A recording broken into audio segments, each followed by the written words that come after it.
খ্রিস্টানদেরকে বলা হয় মিশনারি জাতি, কয় খ্রিস্টান মিশনারি। খ্রিস্টানটা প্রকৃত অর্থে মিশনারি না, খ্রিস্টানদেরকে 2 নম্বরই আছে।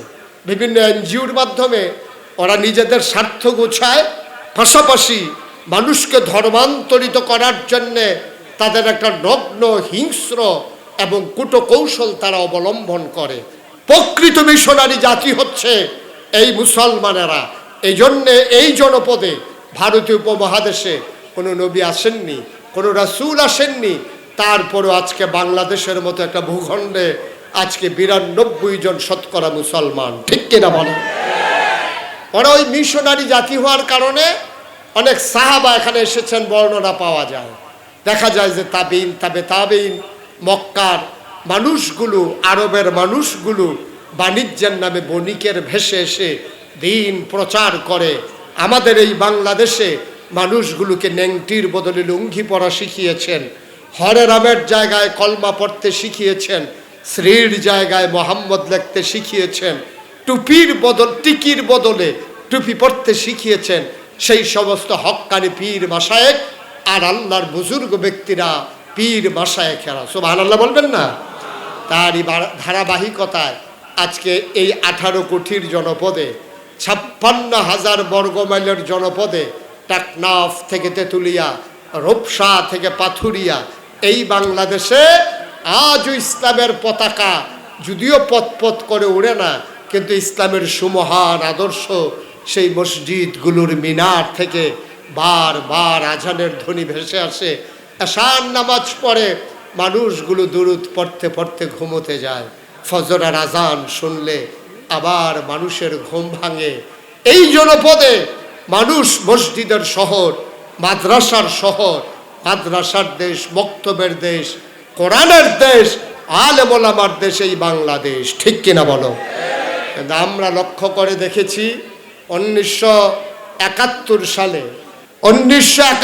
সালে 16ই ডিসেম্বর পৃথিবীর মানচিত্রে নতুন করে একটি দেশ, আমার সোনার বাংলা, এই দেশটা জায়গা করে নেওয়ার পরেও আজও বাংলাদেশের স্বাধীনতা না পেল, স্বাধীনতার সুফল না পেল ধর্মীয় স্বাধীনতা, ঠিক কিনা বলেন? টিটকারি মস্কারার পাত্র হলো ওলামায়ে কেরাম, জেল জুলুম নির্যাতনের শিকার হলো ওলামায়ে কেরাম। আজকে নতুন করে বাংলাদেশে 5 আগস্টের পরে 2024 সালে চিৎকার করে গোটা পৃথিবীর মানুষে জানিয়ে দিতে হবে, যেদিন গেছে একেবারেই গেছে। আজকে বাংলাদেশে ওলামায়ে কেরামের দিকে চোখ তুলে তাকানোর, টিটকারি মারার, মস্কারা করার দুঃসাহস আর কাউকে দেখাতে হবে না, ঠিক কিনা বলো? দেখাতে দিতে দেওয়া হবে না। আলেম ওলামারা আজকে আবার নতুন করে জেগে উঠেছে। মসজিদের মিম্বারগুলো কোরআনের ধ্বনিতে আজকে আবার কেঁপে উঠেছে। মাহফিলের মঞ্চগুলো কোরআনের আলোচনার মাধ্যমে আবার মানুষকে জাগিয়ে দেওয়ার সুন্দর শুভ সূচনা করেছে। সুতরাং আমরা বলতে চাই, ইসলাম নিয়ে টিটকারি, ইসলাম নিয়ে মস্কারা, ইসলামের প্রথম জামানায় 1500 বছর আগে ওই নবীর জামানায় যখন শুরু করেছিল কাফেরেরা, আবার স্বাধীনতার পরে গত 15 বছর ধরে ইসলাম নিয়ে কম তামাশা হয় নাই। ইসলাম যারা প্রতিষ্ঠা করতে চায়, যারা আল্লাহর জমিনে আল্লাহর দিন দেখতে চায়, মিথ্যা ট্রাইব্যুনাল সাজিয়ে, মিথ্যা সাক্ষী সাজিয়ে, স্কাইপি কেলেঙ্কারির মাধ্যমে আমার দেশের যারা মাথার মুকুট, মাথার তাজ ওলামায়ে কেরাম ছিল, তাদেরকে মিথ্যা অজুহাতে ফাঁসি কাস্টে ঝুলানো হয়েছে, ঠিক কিনা বলো? আমরা দেখেছি এই বাংলাদেশে এই আলেম ওলামাদেরকে যখন সন্ত্রাসীরা, চুর, গুন্ডা, বদমাইশেরা বাংলাদেশের রাজপথে সিনা উঁচিয়ে হাঁটে, আর আমার দেশের ওলামায়ে কেরাম তখন জেলখানার ভিতরে অন্ধ প্রকোষ্ঠে তারা কেঁদে কেঁদে তাদের দিন কাটায়, ঠিক কিনা বলেন? সরকারের পতনের জন্যে, ইসলামের নতুন জাগরণের জন্যে যারা আজকে জানতে চায় তাদের অপরাধটা কি ছিল, আমি বলি একটা অপরাধী যথেষ্ট। একটা আলেমের 1 ফোঁটা চোখের পানি আল্লাহর আরশ কাঁপিয়ে দেওয়ার জন্য যথেষ্ট, ঠিক কিনা বলো? আল্লাহর নবী যথার্থই বলেছিলেন, লা হিজাবা বাইনাহু ওয়া বাইনাল্লাহ, যার উপরে জুলুম করা হয়েছে তার মাঝে আল্লাহর মাঝে কোনো পর্দা নাই। ডাকটা দিতে দেরি, কবুল হতে দেরি নাই, আল্লাহ কবুল করে নিয়েছেন। ঠিক কিনা বল? বন্ধুরা আমার, ভাইরা আমার, ১৫০০ বছর আগে নবী যখন দ্বীনের দাওয়াত দিলেন, মানুষগুলা হয়ে গেল যখন দুই ভাগ, একদল আল্লাহওয়ালা আর একদল শয়তানওয়ালা। দুই দলের পরিচয় আল্লাহ তুলে ধরলেন।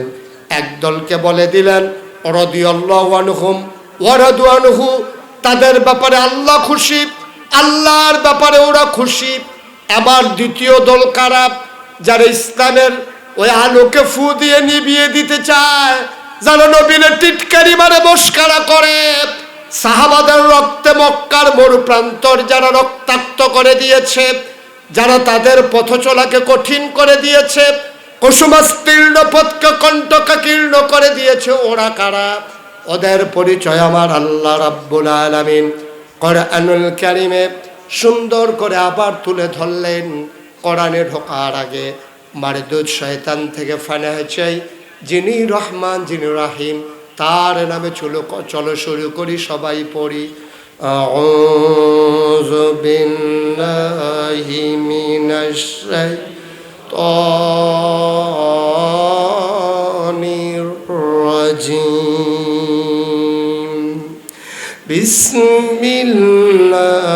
বিসমিল্লাহির রাহমানির রাহিম। ওয়ালাহুম কুলুবুল লা ইয়াফকাহুনা বিহা ওয়ালাহুম আয়ুনুল লা ইউবসিরুনা বিহা ওয়ালাহুম আযানুল লা